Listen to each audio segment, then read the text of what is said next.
मायणी हे गाव खटाव तालुक्यातील एक महत्त्वाचं गाव आहे। या गावामध्ये 25 वर्ष अख्ख्या तालुक्याची सत्ता होती। मात्र तालुक्याची सत्ता असली तरी अजूनपर्यंत या गावामध्ये काही गोष्टींची त्रुटी आहेत। त्यातली एक महत्त्वाची बाब म्हणजे ज्या 36 गावांच्या संरक्षणाची जबाबदारी ज्या पोलीस ठाण्यावरती आहे, त्या पोलीस ठाण्याला गाडी नसणं ही एक मोठी गांभीर्याची गोष्ट आहे। तालुक्यातील 36 गावांचा कार्यभार सांभाळणारं हेच मायणी दूरक्षेत्र पोलीस ठाणे, जे माझ्या पाठीमागे तुम्ही बघू शकताय। या मायणी दूरक्षेत्र पोलीस ठाण्यामध्ये खरं तर 36 गावांचा कार्यभार आहे असून सांगली आणि मल्हारपेठ पंढरपूर हे दोन मोठे महामार्ग या ठिकाणावरून गेलेले आहेत। खरं तर या पोलीस ठाण्याची एक मोठी शोकांतिका आहे, कारण या पोलीस ठाण्यामध्ये आपण आता पोलीस ठाण्याचा परिसर पाहतोय। या पोलीस ठाण्यामध्ये एक अधिकारी, 2 हवालदार आणि 4 कॉन्स्टेबल अशा पद्धतीची पदनिर्मिती आहे। मात्र या ठिकाणी खरं तर एक मोठी दुर्दैवाची गोष्ट अशी आहे की एवढ्या मोठ्या गावांचा कार्यभार सांभाळणाऱ्या पोलीस ठाण्याला गेल्या 2 महिन्यापासून गाडी नाही आहे। कारण गाडी हा पोलीस ठाण्याचा एक अविभाज्य घटक आहे। ज्या वेळेला गाडी असते त्यावेळेला कोणत्याही गुन्ह्याच्या ठिकाणी पोहोचता येतं। खरं तर इथं गाडी नसल्यामुळे खूप मोठ्या अशा अडचणी निर्माण होऊ लागल्या आहेत। तिथं आपण बघूया, या ठिकाणी पोलीस स्टेशनच्या आवारात फक्त खाजगी गाड्या ज्या गुन्ह्यामध्ये जप्त केलेल्या आहेत किंवा काही कर्मचाऱ्यांच्या गाड्या एवढ्या आपल्याला दिसत आहेत। खरं तर या सगळ्या गोष्टींचा विचार महत्त्वपूर्ण वरिष्ठ अधिकाऱ्यांनी करणं गरजेचं आहे। ज्या इथले उपविभागीय पोलीस अधिकारी असतील, त्या पोलीस ठाणे ज्यांच्या अंतर्गत काम करतं ते पोलीस निरीक्षक घनश्याम सोनवणे असतील, खरं तर या सगळ्या गोष्टी गांभीर्यानं होणं आवश्यक आहे। कारण 2 महिन्यापासून गाडी नसताना काम करणं ही खूप पोलिसांच्या दृष्टीनं अवघड गोष्ट आहे। आपण पुन्हा एकदा बघतोय, हा पोलीस ठाण्याचा परिसर आहे, हे मायणी पोलीस ठाणे आपण बघताय।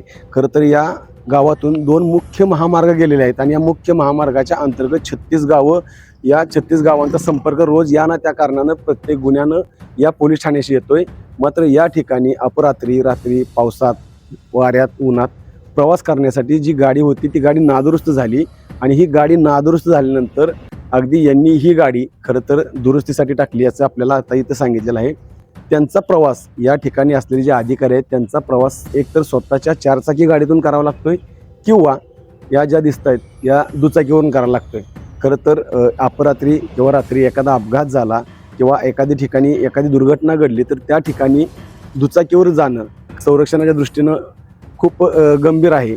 मात्र अशाही परिस्थितीत मायणी पोलीस ठाण्यामध्ये जे काम करतायत ते अधिकारी स्वतःच्या खर्चानं स्वतःच्या गाड्या घेऊन जात आहेत।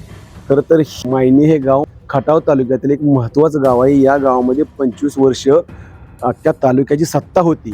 मात्र तालुक्याची सत्ता असली तरी अजूनपर्यंत या गावामध्ये काही गोष्टींची त्रुटी आहेत। त्यातली एक महत्त्वाची बाब म्हणजे ज्या 36 गावांच्या संरक्षणाची जबाबदारी ज्या पोलीस ठाण्यावरती आहे, त्या पोलीस ठाण्याला गाडी नसणं ही एक मोठी गांभीर्याची गोष्ट आहे। इथं खूप अडचणी येत आहेत आणि या तपासकामी अडचणी आल्यामुळं पोलीससुद्धा इथले हतबल झालेले आहेत। त्यामुळं वरिष्ठांनी खरं तर या गोष्टीकडे लक्ष द्यावं असं इथल्या सगळ्या पोलिसांचं तर म्हणणं असेलच, पण या ठिकाणच्या काही कार्यकर्त्यांचं असेल किंवा सामाजिक संस्थांचं हे म्हणणं तेच आहे की इथं गाडी असणं आवश्यक आहे।